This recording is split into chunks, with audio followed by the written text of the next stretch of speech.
안녕하세요. 안녕하세요. 잘 지내셨나요? 네. 어떻게 지내셨어요? 저는 요새는 개인 작업을 좀 많이 하고 유튜브에 커버 영상도 좀 올리고 이번에 반응이 좀 있던데 네. 소감이 좀 어떠셨어요? 신기하기도 하고 응원 댓글도 많이 남겨주셔서 기분도 좋고 그랬습니다. 점점 막 팔로우 수가 탄력을 받고 있던데 올라가는 게 아직? 아직? 네. 네. 그래서 오늘 진행할 콘텐츠는 시온님이 정말 해보고 싶었던 아날로그 신디에 대해서 알아보고자 합니다. 시온님 아날로그 신디를 배워본 케이스나 뭐 알고 있는 정도가 어느 정도? 약간 아직 미지의 영역인 것 같아요. 늘 궁금하고 막 다뤄보고 싶고 했지만 그럴 수 있는 경험이 아직 없었어서 항상 궁금하고 배워보고 싶던 분야였습니다. 혹시 학교 커리큘럼에도 있나요? 아니요. 만져보기 거의 힘들. 커리큘럼 자체도 없어요? 수업이 없어요? 네, 아날로그 신스에 대한 그거는 없고 VSTI에 그냥 관한 건 정말 아날로그 신디가 실제로 보기도 힘들고 막상 찾아보면 배울 때도 없기 때문에 정말 흔치 않은 기회가 될 거고 오늘 소개할 콘텐츠 자체도 구독자분들에게 굉장히 메리트가 있고 도움이 될 만한 콘텐츠라고 생각이 드는데 오늘 콘텐츠 진행을 위해서 저희가 아주 특별한 분을 모셨습니다. 스테인버그의 수석 엔도서 이동석님을 모시겠습니다. 인사. 안녕하십니까? 안녕하세요. 갑자기 불현듯 나타났습니다. 아날로그 신디에 대해서 우리나라에서 손꼽을 만큼 되게 많은 지식을 가지고 계시고 설명해 주실 수 있는 분이라고 판단이 되어서 오늘 이렇게 모시게 되었고요. 오늘 많은 얘기를 나눠 주실 건데요. 자기소개 간단하게. 안녕하십니까? 스타인버그의 수석 엔도서 출신이고요. 지금은 스튜디오 아트앤쿨의 대표를 맡고 있는 이동석이라고 합니다. 잘 부탁드릴게요. 학교에서 아이들을 이제 실용음악이랑 영역에서 굉장히 오래 가르친 것도 있지만 지금 야마하와 함께 스타인버그 쪽에 대한 이제 마케팅이라든가 기술 지원 쪽을 담당을 하고 있고 그리고 여러 신디사이저 브랜드 쪽에서 컨설팅 업무도 같이 하면서 제 스튜디오를 운영을 하고 있습니다. 네, 감사합니다. 사실 저희가 아직 콘텐츠 유튜브에 올라오진 않았는데 소나웍스를 진짜 찐으로 제대로 사용하는 법을 제작해주고 계세요. 그래서 나중에 그 콘텐츠로도 한번 만나보실 수도 있을 것 같은데 이렇게 먼저 이제 아날로그 신스에 대해서 이야기할 수 있어서 굉장히 반갑고 좋은 인연으로 구독자분들과 함께 음악생활 같이 해갔으면 좋겠습니다. 오늘 혹시 소개해 주실 내용이 좋은 아날로그 신디를 고르는 법이라고 맞습니다. 해주셨는데 일단 아날로그 신디 뭐라고 표현하면 좋을까요? 아주 쉬운 기준점이 하나 있는데요. 아마 시호님이 활동하는 모든 음악에서는 맨날 꼬리표처럼 따라붙는 표현이 하나 있을 거예요. 샘플이라는 단어. 네. 그 샘플을 쓰지 않는 신디라고 생각하시면 좀 이해가 빠르실까요? 네. 그 굉장히 많은 뮤지션들이 특히 이제 젊은 뮤지션들이 구입들은 하세요. 네. 그런데 방출도 빨라요, 중고로. 왜 그러냐면 얘는 자동이 없어요. 마치 오토매틱 자동차만 운전하다가 갑자기 수동기어 달린 자동차 준 그런 느낌이라고나 할까? 그러니까 요새 나오는 디지털 신디나 아날로그 신디에게 프리셋이라는 값들을 가지고는 있는데 옛날엔 이런 게 없었어요. 그때는 정말 원시적이었는데요. 이럴 때도 라떼는 일을 또 시전하면은 참 문제가 많은데 저희가 학교 다닐 때 80년대에 신디를 구입하면은요 신디 매뉴얼의 반이 노트예요. 그러니까 요 판넬 그림이 있는 노트예요. 그래서 내가 음을 잡아놓은 거를 잊어버릴 수 있잖아요. 그럼 이 노브의 위치나 버튼의 스위치를 노트에다가 빨간색 폰으로 표시를 수기를 합니다. 그래서 내가 연상한 음원의 음색을 뭐라고 써놓는 거예요. 아마 여러분들 기억하시겠지만 옛날에 연주 정상을 보면 탑처럼 쌓아놓는다든가 디귿자로 놓고 막 이렇게 했잖아요. 그게 보여주려고 하는 것도 있지만 당시에 신디사이저는요 3폴 이상 안 나왔어요. 화음을 노트를 3개 이상 노리면 소리가 끊기고 다음으로 넘어가요. 음이 3개 이상이 안 나옵니다. 심지어는 원폴리짜리 신디도 있습니다. 그러니까 무슨 얘기냐면은 화음을 연주를 하려고 그러면 왼손 오른손이 같이 소리가 나줘야 되는데 따다다 뚝 내지는 따다 하면서 여기는 끊어지고 이거 뿡 이렇게 나버리는 상황이 되니까 어쩔 수 없이 신디를 쌓아놓고 쓰는 수밖에 없었던 거예요. 당시에 그림이. 요새는 그거 갖다 이제 간지라는 표현을 쓰더라고요. 네. 간지 때문은 아니고요. 솔직히 얘기하면은 그 한계를 돌파하기 위한 굉장한 몸부림이었어요. 그리고 공연 중간에 이거 바꾸기 힘들거든요. 그쵸. 그러니까 리드 음색, 패드 음색을 미리 세팅을 이렇게 하는 거예요. 그래 놓고 그 타이밍에 이제 이러는 거죠. 몸을 움직이면서 네. 연주를 할 수밖에 없었던 거예요. 그런데 이제 80년대에 좀 많은 사건들이 있었는데 하여튼 그 사건을 계기로 해서 얘네들이 쓰기 편해지기 시작하는데 아날로그 신디라고 하는 건 결국은 이제 제일 주안점으로 보셔야 되는 건요. 원래 소리가 들어있지 않아요. 아, 악기가 소리가 들어있지 않다는 거 이해가 가세요? 가상악기로도 이제 만져보면은 뿌 소리라도 네, 나잖아요. 네. 근데 진짜 신디사이저는 뿌도 안 나요. 아 진짜요? 네. 옛날에는요, 얘네들이 다 분리돼 있었어요. 네. 그래서 코드를 빼서 연결해야지 소리가 나는데 코드를 연결 잘못하면 소리도 안 나요. 공학 박사급의 교육을 받아야 되는 시대가 있었어요. 그게 아날로그의 시작이었는데 지금은 굉장히 편해졌다고 생각하시고 접근하시면 어렵지 않을 것 같아요. 네. 그러면은 시호님 세대에서 생각하는 아날로그는 어떤 거가 아날로그 생각을 하시나요? 일단 아까 말씀해주신 것처럼 아, 간지가 조금 큰 것 같고요. 네. 아, 중요한 겁니다, 요새는. 아, 네. 같은 프리셋을 연주하더라도 아날로그 신디를 사용하면 듣는 것도 약간 배음이나 이런 것도 풍부하게 들리고. 굉장히 정확하게 말씀을 해주셨는데요. 네. 그 배음이 핵심이에요. 아, 정말 이제 지금 많은 홈 레코딩 유저들한테 미안한 표현이지만 제가 스타인버그에서 그렇게 오래 일을 했었어도 저 개인적으로는 VSTI를 쓰지 않습니다.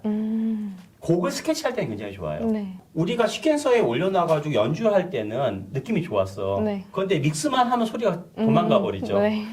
그게 가상악기의 현실이에요, 사실은. 그런데 리얼 악기를 쓸 줄을 모르기 때문에 차선책으로 그걸 쓰는데 녹음해서 결과물이 만족이 안 되는 이유 중에 하나고 얘네들은 기본적으로 전자악기가 아니거든요. 전기악기예요. 표기도 얘는 일렉트로닉 신디사이저라고 안 부르고요. 일렉트릭 신디사이저라고 불러요. 그러니까 전기 신디사이저라고 불러요. 실제로 진짜 아날로그는요. 이 안에가 전부 다 전기 제어 장치로 들어갑니다. 네. 그 전압이 흘러요, 많이. 그래서 시호님 연배는 이해가 도저히 안 되는 얘기겠지만 옛날에 키보디스트의 최대의 미덕은 납땜질이었어요. 왜냐하면 이게 노브들이잖아요. 스위치잖아요. 네. 내구성이 한계가 있다 보니까 연주 공연 갔다가 고장이 나요. 이게 안 돌아간다든가 스위치가 안 먹을 때가 있어요. 그러면 여기 보시면 경첩이 보이시죠? 오픈, 아, 까서. 땜, 아, 클로즈. 그래서 그 버릇이 지금도 남아있어요. 아. 전 세계에 존재하는 그 빈티지 아날로그 신디를 보면 다 경첩 구조예요.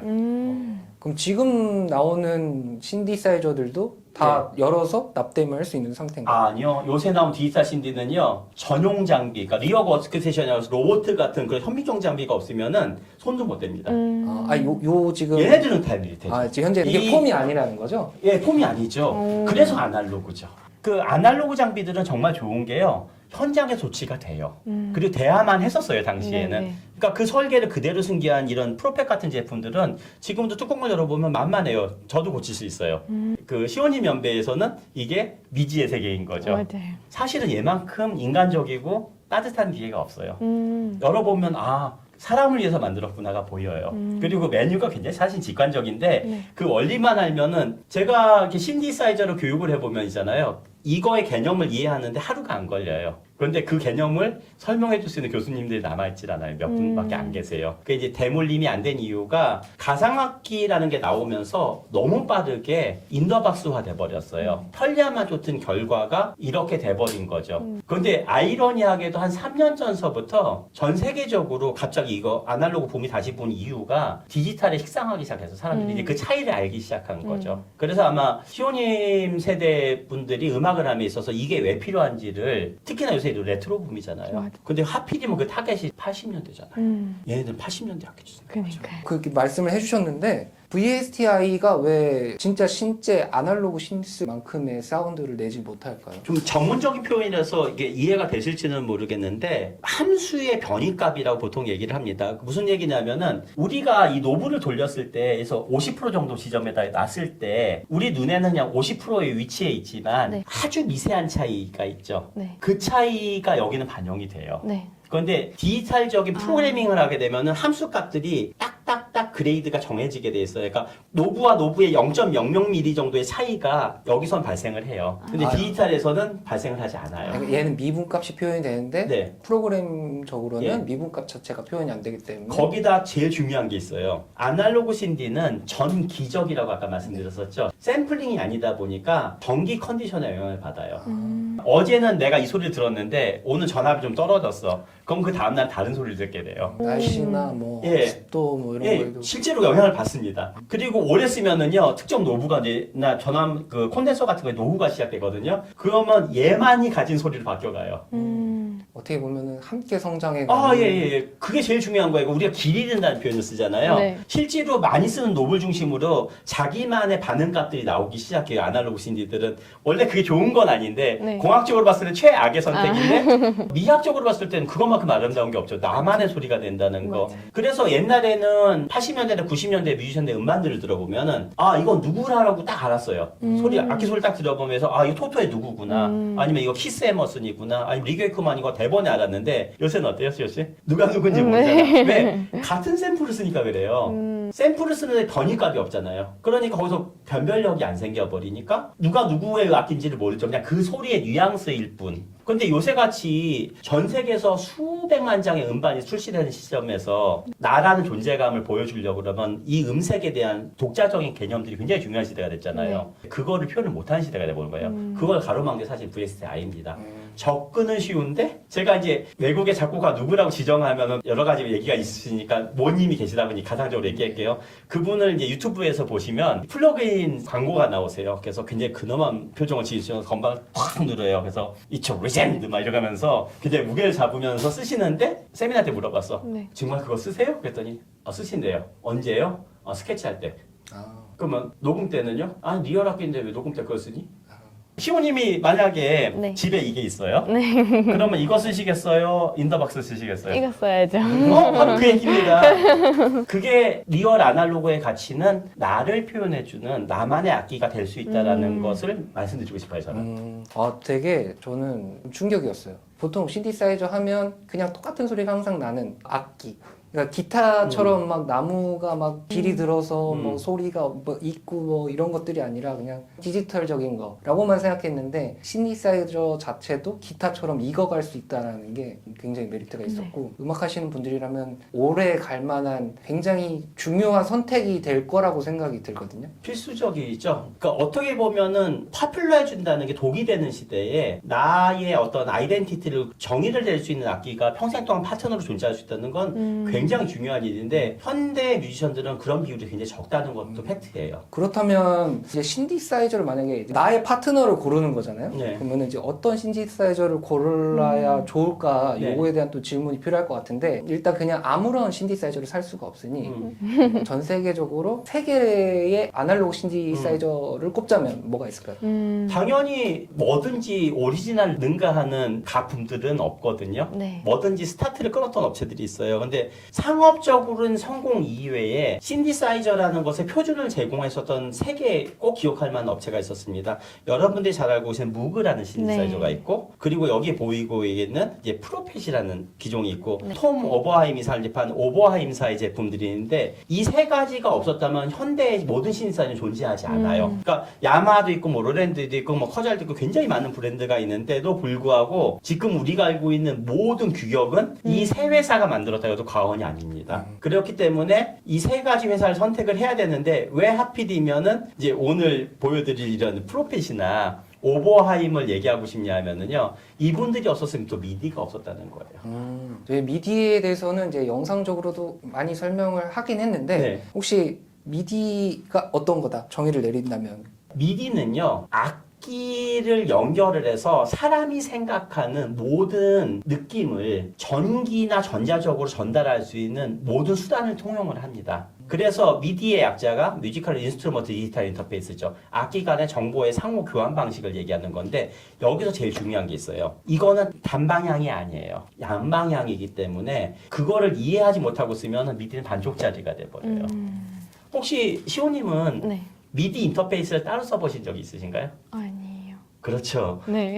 요새 제가 제자들 앞에서 강의를 하거나 특강을 나가보면 항상 느끼는 핸디캡이 뭐냐면은 미디그램은 USB를 떠올려요.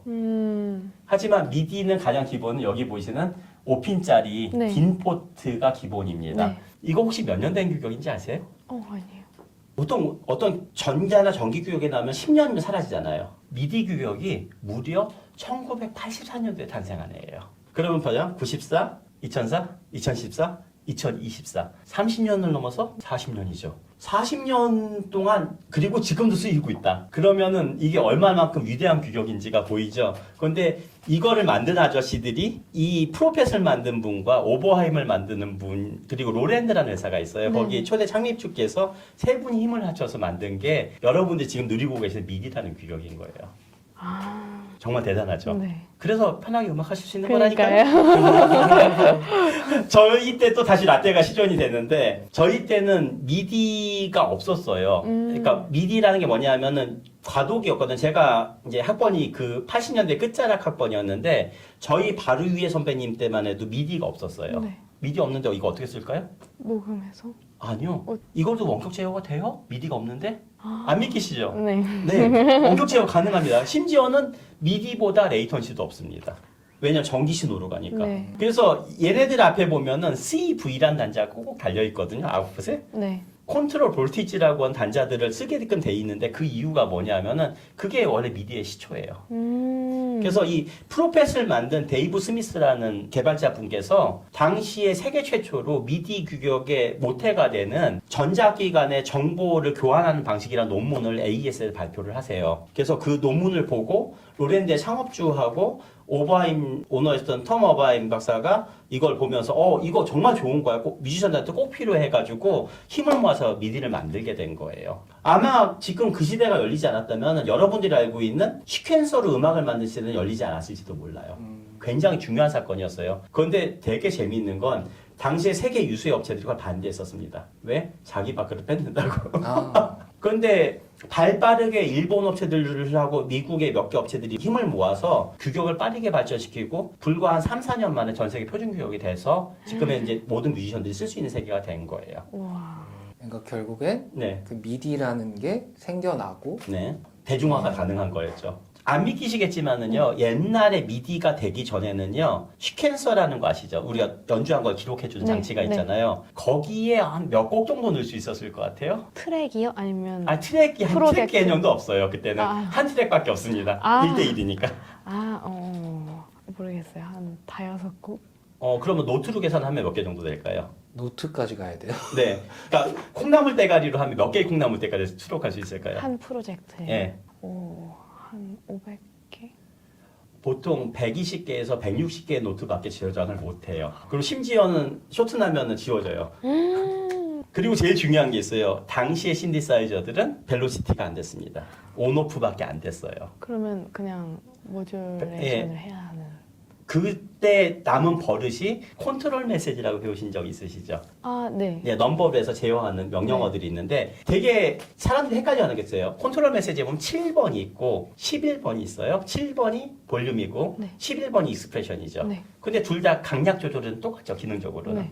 근데 왜 두 개 메시지가 있을까요? 생각해 본 적 없는 거. 그쵸? 네. 그러니까 다 11번만 써요. 7번이 네. 있는지도 모르고 7번이 CV 때 버릇이에요. 아. 즉 전압을 제어한다는 건 볼륨이 바뀐다는 네, 얘기죠. 네. 그러니까 CV를 열어서 벨로시티 안 되는 걸 벨로시티하면 사기를 치는 거예요. 볼륨 페달을 계속 오르락내리락 하는 거죠. 그래서 그 버릇이 어디 있냐면 하몬드 올게에도 있고요. 그 다음에 와와 페달에도 쓰이고요. 볼륨이 오르락내리락하면 주기율이 바뀌면서 표정을 주죠. 네. 그걸 페달링을 했었어요. 그런데 옛날 신디사이저는 벨로시티가 없으니까 벨로시티처럼 페이크하는 기술이 필요했는데 그래서 7번 메시지가 살아있는 거예요. 즉 볼륨 가지고 벨로시티처럼 보여줘라. 그걸 이해하고 쓰면 되게 쉽게 쓸 수 있는데 거꾸로 얘기하면은 여러분들이 아날로그 신디를 구입을 해서 미디로 제어할 때는 얘는 익스프레션 메시지를 주면은 구형 기계들은 동작을 안 해요. 왜? 인식을 못 하거든요. 그런데 7번으로 달리면 동작해요. 얘는 그때 시대의 기계니까. 이런 식으로 이해를 하면은 잘 쓸 수가 있는 거죠.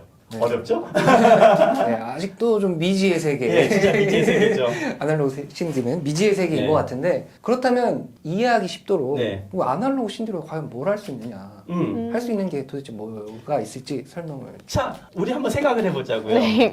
아까도 얘기했지만 지금은 시호님이 이거를 처음 만졌을 때 제일 할 수 있는 동작이 뭐예요? 다른 거 만질 줄 몰라. 프리셋을 먼저. 그쵸? 네. 몇 번, 13번에 뭐 네. 표 보고 나면 그 소리가 뿅 하고 나오겠죠? 네. 그런데 얘가 없다고 생각하면 완전. 재앙이겠죠? 네. 근데 뒤집어 얘기하면은 용어를 잘 써야 돼요. 무슨 얘기냐면은 옛날에는 키보디스트란 직업이었거든요. 네. 옛날 앨범들 보면 키보디스트라고 써 있었지 신디사이저 오퍼레이터라는 표현은 없었어요. 네. 키보디스트라는 거는 뭐냐면은 프리셋을 쓰는 사람들이에요. 연주만 하는. 예, 연주만 하는 거예요. 프리셋 불러가지고 연주만 하면 되는 거예요. 그래서 당시에 키보드 매거진 같은 일본의 잡지나 미국의 잡지를 보면 재미있는 표현들이 많은데 광고에 메이커 불문하고 키보드 앤 신디사이저라고 써 있어요. 지금 무슨 얘기냐면 프리셋의 기능이 있지만 프리셋 불러놓고도 내가 보이스 신서사이징을 할 수 있다는 의미에서 키보드 앤 신디사이저라는 표현을 쓰게 된 겁니다. 그런데 원칙적으로 무그라든가 오버하임이라든가 프로펫 같은 경우에들은요 다 예열이 없었어요. 초기 모델들은. 네. 내가 이걸 만들 수 있어야 되거든요. 근데 용어를 생각해 보자고요. 신디사이즈라는 게 뭐예요? 합성하다는 네. 뜻이잖아요. 그러면 뭘 합성한다? 음을 합성한다. 즉 음을 합성할 수 있는 기계가 아니면 신디사이저가 아닌 거예요. 그런데 아날로그 신디사이저, 즉 아날로그 기술에 기반하여 음을 활성화할 수 있는 기계라는 의미로 얘가 자리매김을 하는 거예요. 그래서 처음에 시작할 때 말씀드렸죠. 시호님 세대에는 샘플링 기반이기 때문에. 그럼 무슨 얘기냐면 저거 생각하시면 돼요. 얘는 밭에서 갔다 온 배추, 무, 양파고요. 시호님이 하시는 음악은 밀키트인 거예요. 네. 이제 이해가 다 되시죠? 네. 그러면 누가 요리를 해도 밀키트는 어떠죠? 레시피대로 뜯어 부으면 같은 맛이 돼버리잖아요. 그런데 얘는 내가 어떻게 조리하냐에 따라서 천국과 지옥으로 오갈 수 있는 기계인 거예요. 그게 아날로그 신디가 가진 최고의 매력이라고 생각합니다. 혹시 커버가 가능한 영역대? 네. 예를 들면 뭐 아날로그 신디로 드럼도 되고 뭐 리듬 파트도 되고 네. 저음역대 뭐 다 되죠. 다 표현이 가능하다는. 완벽하게 가능합니다.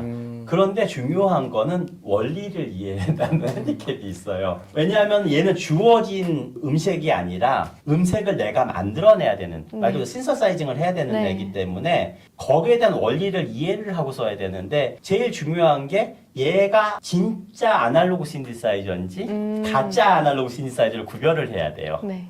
매뉴얼이나 네. 카탈로그에 보면은 얘가 어떻게 음을 내는지 원리가 써 있어요. 근데 아날로그 신디들은요 공통적인 게 있어요. 시작이 다 V로 시작해요. 네. 어떤 얼개냐면 VCO, VCF, VCA라는 과정을 거치거든요. 네. 들어본 적은 있죠. 근데 네. 그게 무슨 얘기인지를 네, 모른다는 네, 말이에요. V라는 거는 볼티지예요. 네. 전압으로 제어한다는 얘기죠. 그래서 VC라는 얘기가 볼티지 컨트롤드예요. 그러니까 네. 전압으로 제어하는 이라는 값이 붙어 있으면 걔는 아날로그예요.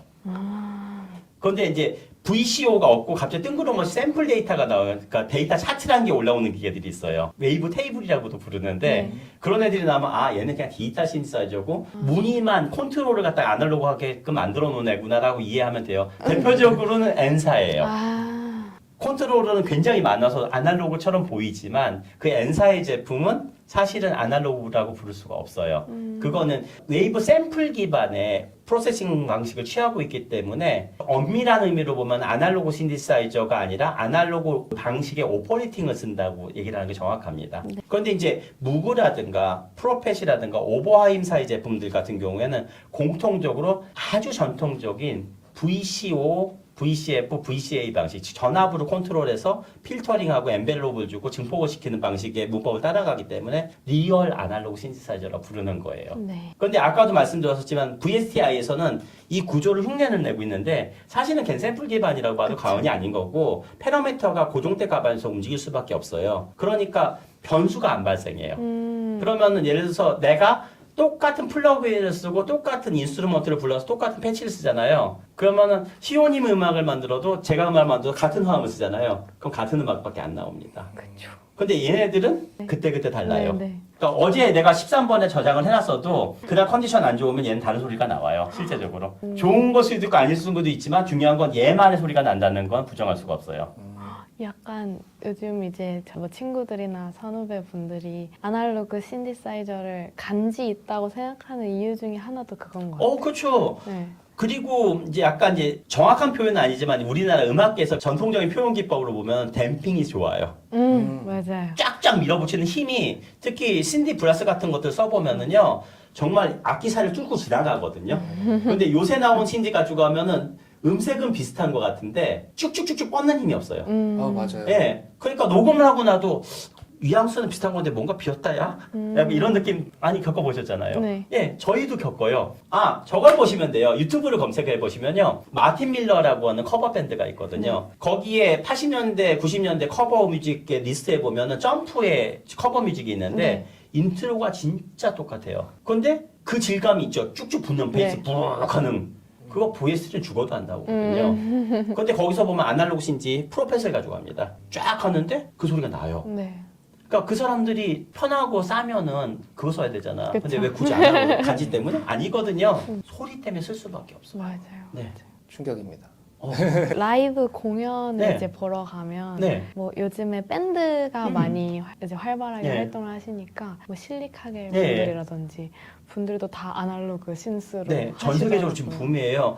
특히 동남아나 일본 뮤지션들의 라이브를 가보면요. 요새는 디지털 신지를 찾아보기가 힘들 정도예요. 거의 대부분 솔로잉 쪽 파트는 거의 아날로그 신디사이저라고 봐야 되더라고요. 그리고 이제 죄송한 얘기지만 한국 시장하고 가장 큰 차이점은요. 그 시장은 대물림이 됐어요. 그러니까 무슨 얘기냐면 윗세대에 이거를 사용하고 응용하는 방법들이 대물림이 됐는데 한국에서 완전히 세대 분리가 끝나버렸어요. 왜 그러냐면은 젊은 세대에서 어느 순간인가부터 VST의 편의함에 너무 빠지셔가지고 이런 물리적인 장비들을 쓰는 거를 이렇게 등한시했던 시기가 있었거든요. 그래서 아이러니하게도 외국에서 어마어마하게 비싼 신디사이저 중고 가격들이 한국에서는 정말 헐값에 구입할 수 있는 경우가 너무 많아요. 지금까지도. 다만 이제 아날로그들은 요새 붐이 좀 불어가지고 몇 배 올랐어요. 그렇다면 우리 시온님 세대 때 분들이 잘 아실 만한 뮤지션 중에서 뭐 저희 프로펫이나 아니면 오버하임 제품을 사용하시는 뭐 아티스트들이 있을까요? 많아요 요새는. 그러니까 아마 시호님 혹시 들어보신 적 있으세요? 신디팝이나 시티팝이라는 장르 들어보신 적 네, 있으시죠? 네, 네. 요새 되게 하고 싶지 않아요? 네. 네. 근데 그 소리 나던가요? 가사기로 조금 그러니까 흉내만. 비스무리하게 나오는데 사실 이렇게 녹음하고 나서 내가 보컬 얹어보면은 비죠. 네. 우리가 시티팝이라고 부르는 신스팝 쪽에 대한 기원들을 보게 되면 80년대 전자음악 전성기 때 나왔거든요. 혹시 그 우리가 시티팝이라 부르는 명곡들 있잖아요. 그때 나온 연도들을 대강은 아시죠? 네네네. 80년대 초반서부터 후반까지잖아요. 근데 그때가 공교롭게도 디지털 신디사이저가 아날로그 신디사하고 크로스오버 되는 시기예요. 그런데 아까 제가 말씀드렸었지만 우리나라에서 대물림이 끊겼다고 했잖아요. 일본이나 동남아 뮤지션들 여전히 쓰거든요. 혹시 알아요? 그 하입스란 팀 아시나요? 네. 예, 태국에서 굉장히 우리나라에서 굉장히 많이 유명한 친구들인데 그 친구들 사운드 들으면 굉장히 두툼해요. 네. 놀라울 정도로 두툼한데 저도 처음에 그 친구들 몰랐을 때는 VST 가지고 이런 소리 못 낼 텐데 하면서 동영상을 딱 봤는데 리얼 악기를 쓰네 젊은 사람들인데 깜짝 놀란 거예요. 한국에는 저렇게 능수능란하게 못 쓰는데 너무 자연스럽게 오퍼레이팅이 되는 거예요. 심지어 라이브에서조차도. 근데 그 친구들이 쓴 게 모델이 이 프로펫 6하고 그 다음 테이크 5라는 모델이 있거든요. 네. 그걸 쓰고 있더라고요. 그래서 지난번에 이제 한국에 내한했을 때 한번 물어본 적이 있어요. 네. 이거 어떻게 쓰게 되냐고 했더니 만족을 못했는데 자기네도 인더박스를 써봤는데 녹음할 때 보면 너무 빈다는 거야. 그래서 어느 순간인가 방법을 찾았고 그 방법이 리얼 악기라는 거를. 그런데 여전히 우리나라 홍대 인디씬에서 어때요? 네, 그냥 인더박스를 굉장히 즐겨 하잖아요. 결국 거기서 갭이 벌어지고 수준 차이가 격차가 날 수밖에 없는 거예요. 그래서 그런지 몰라도 요새 그 우리나라 유명한 기획사들 있잖아요. 음반 기획사에서도 요새 녹음실에 가보면 심심치 않게 리얼 악기들이 많아지는 걸 볼 수 있어요. 불과 한 7, 8년 전만 해도 가보면은 전부 다 가상악기 플러그인 이만큼 띄워놓고 썼었거든요. 근데 어느 순간에 가보니까 이렇게 모듈이라든가 이런 건반 형식의 리얼 악기들이 점점 늘어나는 게 보여요. 그러니까 전 세계적인 추세의 반영이라고 생각을 합니다.